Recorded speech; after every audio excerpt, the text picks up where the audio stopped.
Hello, cadets, and welcome to Leaders 411. We're here with a very special guest today here, Dr. Harris from the College of Charleston down the street. He is going to share with us here in our COVID version of Leaders 411 a little bit about his personal history, how he got to where he is, and what he is doing right now. So, without any further ado, Dr. Harris, thank you for joining us. Thanks for having me. I appreciate it, guys. So, should I take off?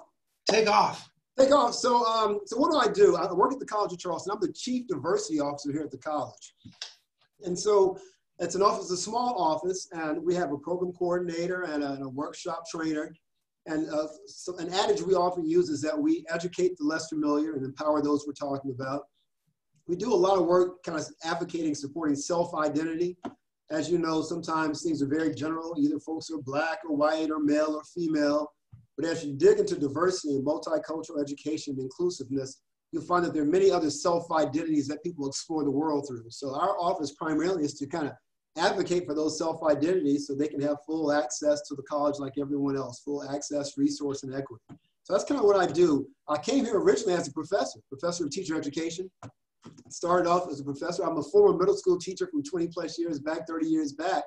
And I got my doctorate in teacher education, became a professor here at the college, and now I'm in administration.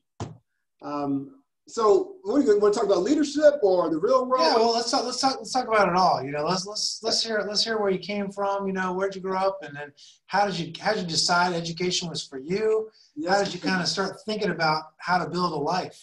Dig it, I hear that. Yeah, so originally from Mississippi, the southern coast of Mississippi, a southern guy.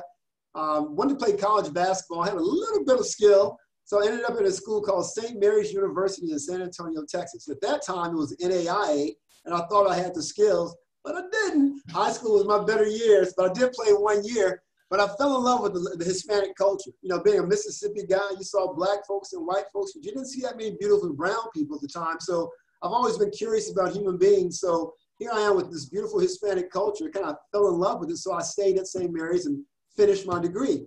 But my degree was in marketing. Changed my major 3 times, ended up with a marketing degree. Always advised by my mother to continue to go to school and get my MBA. Was like, no, I got it. I didn't have it. But while I didn't have it, I went and substitute taught school until I could figure it out. Fell in love with teaching. Thought it was absolutely fascinating because you would take a book, your job, responsibility was to take a book and move that information to another human being and make it interesting. I'm still blown away at that process, to have the skill and art and the challenge to win and lose quite often, to say, I can make you interested in this book, and make it so interesting that it becomes part of your life. That's always been a fascinating endeavor for me. So I fell in love with teaching. Long story short, pursued my master's in education, and here I am today. So I'll admit, it wasn't a path for me. I had some friends that at 12 years old, I want to be this when I grow up, and they became that. That wasn't me. I'll be honest with you. And that's okay. Paths are paths. I was more the guy who was trying to explore and find my way, and I wanted to find something that I knew I would love and that would love me back, a passion, as they say. And I fell in love with teaching. And so that's how the road became a professor at the College of Charleston and later in administration, definitely. Did you had to do a master's degree before you did your doctorate then? Yeah, I got my master's in University of Tennessee in Knoxville, taught middle school for 5 years, and went back and got my doctorate in teacher education. Yep. In Knoxville as well? Did you do your doctorate there? Went back to UT, yep. UT, all right, good. And how'd you find your way to Charleston? So when you get a doctorate, you start looking for a job, man, anywhere you can find one. And I was at a conference in Philadelphia, Pennsylvania, and there were a number of college tables up recruiting at the time. That's what the conference was about, something else. But the university is always looking for good staff, faculty members. And there was this place called the College of Charleston. I gave them my vita, and they called. I had never been to Charleston before. I'd heard about it, but I'd never been here before. And I said, man, they're inviting me for an interview. And I flew to Charleston and interviewed. I had a couple of other offers as well. But man, it's Charleston, South Carolina. It's it's got it's got the beach, it's got the weather, it's a beautiful city.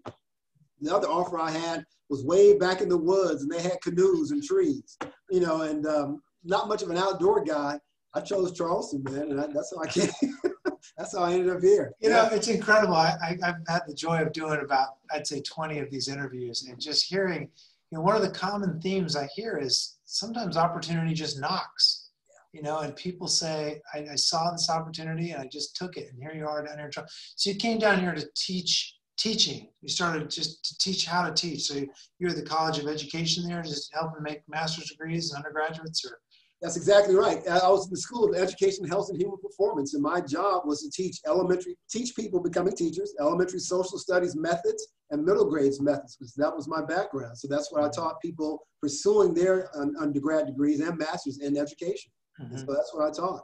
Yeah, in the School of Education, teacher. So you moved, you found something you loved. Yeah. You got the higher education, you got a master's degree, then you moved up, then you got a doctorate, you moved up, and now you're at the College of Charleston. You moved from teaching to administration. So, it's real, even though you didn't necessarily know what you wanted to do when you were younger, you have had a pretty clear career progression through continued education. And now, what's the difference being an administrator versus being, are you still in the classroom at all, or just 100% full time? No, and I do miss it because that's my background, but they're very, I jokingly say, there's faculty and administration in any institution. And one doesn't really understand the other, but now that I've been on both sides, they both need each other greatly. I will tell you that. They're very different. Faculty, very much more aligned with my personality, kind of a free spirit, teach, say, do. Administration is what holds faculty down. It's the foundation for the institution, right? It creates the infrastructure for the free spirits to do what they do. So they're both very much needed. I love both of them though. As an administrator, I get a chance to, I have to admit, greatly influence a lot of things from this position. You can influence, you're part of a senior leadership team. You can make decisions. You sit among other senior leaders that in their different areas, from student affairs to institutional advancement, athletics. So you get to hear and see the big picture of everything. As faculty, you kind of find your pocket. Even with the faculty senate, you got your pocket and you do your thing. Administration kind of gives you a much broader view. I've enjoyed both sides greatly. Yeah, now, obviously we're recording this interview because we've had just a completely bananas year. Yeah. To find yourself as the Chief Diversity Officer at a really amazing intersection of place and times, culturally and geographically and historically. I mean, you're sort of like at this kind of incredible nexus of a lot of different things. How has your year unfolded as the Chief Diversity Officer of the College of Charleston in 2020? Yeah, man, what a great question. So you're right. This is year 5 for me, and no, it's no secret, fully transparent. It's been out to the public. We've had some racial incidents in the last 3 years, and now with the pandemic, we've got national, global issues with race and LGBTQ, et cetera. So I'm like, wow, what a timing for me to be part of this. We've always known that the demographics were changing in this country and in this world. That's not a secret. And now it's our country and the world, but primarily our country, kind of getting used to that and trying to figure out how all that fits. And, it's interesting because I'll be honest, when I came in, I was kind of shooting for the stars and where I thought humanity needed to be in terms of where we all need to be. That didn't quite work as well. That's not an easy sell, because where I want to go, where I think humanity needs to be, may or may not be where everyone is. And I realized in this job, you need to meet people where they are and try to move them, as opposed to say, hey, all come over here. So you got to get in the frame. And here's one of the interesting challenges, is that you have to advocate for every identity, and some are more territorial than others. So you're trying to move about, advocate, go across the street, advocate, and not lie and tell the truth and move. So it's been fascinating to encourage people to have balance, to have grace, to be empowered, all at the same time, and so it's, as this country has been developed, sometimes we have dropped the gauntlet on human beings, take them out, but you can't take out everybody, at the same time, you can take out the ones that really don't need to be part of the community. So you wrestle with that balance, like, this person belongs here, this person we can restore as a human being, as part of the community, this person needs to be moved out. So you're wrestling with that on a daily basis, and you're doing it in the public forum. And for those you said you've advocated for might say, wait a minute, I thought you were our advocate. Do this to that person. Or wait a minute, so it's really interesting to do that dance. So it's exciting for me. You got to get used to it, though. I'll have to admit, that first year is like, whoa, what a blow, because you've got so much coming at you. But at the end of the day, You get to greatly influence a lot of things. You get to show that you're a multi-advocate for many to be empowered. And you get to try to find a balance between, let's peel back the layers and look at this before we make a decision, because we all need some form of grace. Because if we were all scrutinized at a high level, we'd all be in a bad position. So you have to find that balance to make it all work. It's exciting. I think balance is a great word for this type of role, because things have been out of balance for so many communities for so long. Right. And that as they find balance, there's sometimes like, whoa, like we're getting a little out of balance on this, and it's happened right here in our own city, right up King Street, right by the College of Charleston, and all the way up next to the Citadel. We've seen, I would say, predominantly positive change. Yeah. But sometimes like, oh, okay, that's actually not where we want to head as a society, So it's just really fascinating work and a fascinating time to be doing that work. So, one of the foundations of this course is leadership. Cadets are almost beaten about the head and face with leadership for 4 years. It's like leadership, to the point where they don't recognize how what they are getting is, when they step out in the world, it's something special, and it connects in a way that a lot of college kids don't have that connection to what it means to be a leader or to be a self-motivated, disciplined individual. And so, I wonder what it's like for you to be a leader on campus. And you said you're in community with those other senior leaders. You got a good high level view. How do you lead them? How do you take your knowledge and your 5 years experience in a tumultuous time and in a complicated place and city? How do you lead them? Yeah. How do you find problems leading them and opportunities to lead them? Yeah, so I wouldn't say I advocate silos, because silos can be dangerous. But I have found I've developed to own my area and to attempt to be a beacon for my space. And as you know, we start bleeding into other spaces, things get very territorial, but you have to have the courage to speak and advocate for your corner of that world, of that senior leadership team. So when we start talking about identities, race, class, gender, expression, etc., I have to own that space and have the courage to speak, if not first, to speak the strongest about it, because that's supposed to be the area that I study and I dig into the most to have a better understanding of it. I'm supposed to, like my colleagues, beneath 3 layers, I'm supposed to understand that deeper than my colleagues might. Not because I know more, because that's my responsibility. So in terms of leadership, although, and not just for me, anyone at that senior leadership table, you may say something that everyone may not agree with, but that's your role and trust that we give you when we give you this opportunity. So again, you still come to it with grace. Now, here's what's interesting related to what your question is. We become colleagues and almost friends, if not friends and colleagues at that table. Sometimes that, especially in the area I play in, becomes an obstacle to what you need to say. As a leader, that gets challenging. Sometimes you may have to say things that might ruin your lunch plans for the day with your colleague. I thought we were going out this weekend, but because you said that, it's over. Well, that needs to become before lunch, right? And that's a heavy pill to swallow. It sounds easy, but you have to learn that your advocacy and what you're doing should come before that lunch date or that weekend plan with your friend or colleague. You have a responsibility, and that can be tough sometimes. Yeah, change.